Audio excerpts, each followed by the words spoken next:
సారంగాపూర్ మండల్ పోచంపేట గ్రామంలో IKP centre లో వరిధాన్యం కొనుగోలు కేంద్రాన్ని సందర్శించారు బీజేపీ రాష్ట్ర నాయకురాలు డాక్టర్ బోగస్ శ్రావణి. ఈ సందర్భంగా శ్రావణి మాట్లాడుతూ రైతులు వడ్లు పోసి దాదాపు నెల రోజులు గడుస్తున్నాయని, ఈ సంవత్సరం వాతావరణ శాఖ అంచనా ప్రకారం ఋతుపవనాలు తొందరగా వచ్చే అవకాశం ఉన్నందున ఎలాంటి జాప్యం లేకుండా కొనుగోలు వేగవంతం చేయాలని అన్నారు. గన్ని బ్యాగులు మరియు లారీల కొరత ఉన్నదాన్ని ఇక్కడ రైతులు అంటున్నారని, జిల్లా యంత్రాంగం అధికారులు స్పందించి ఒక ప్రణాళికబద్ధంగా కొనుగోలు సెంటర్లలో ఎలాంటి ఇబ్బందులు లేకుండా సజావుగా సాగే విధంగా చూడాలని అన్నారు. అకాల వర్షాలు వస్తే రైతులు తీవ్రంగా నష్టపోతారని, కొనుగోలు వేగవంతం చేయాలని ఆమె కోరారు.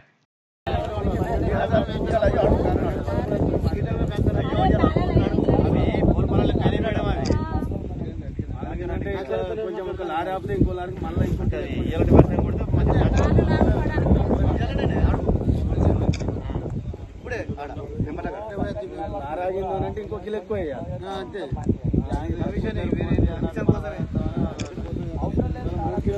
రేపు 4 కిలో ఎక్కువ లేకపోతే అంటే ఇప్పుడు సరే ఆయన పోయి ఈ టైంలో మ్యాచ్ రకపోయింది ఆ గ్యాబ్లలో పడతలే పడతావు నూకైనా అంటుంది. నూకైనా మనకి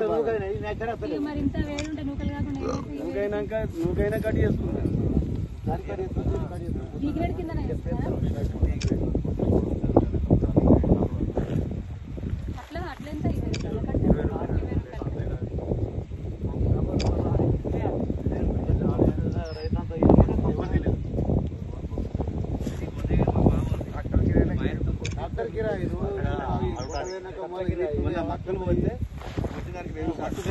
అంటే మన పోషించుని మొదలు మినిమం నెల రోజులు ఉన్నాయి. పోయింది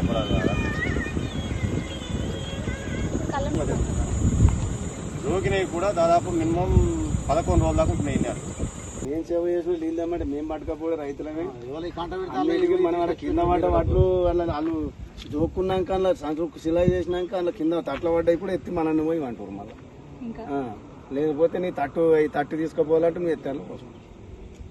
వెయిట్ లాస్ ఎవరు భరించాలని అడిగినాం. మొన్న ఏమో సమాధానం చెప్తున్నారు.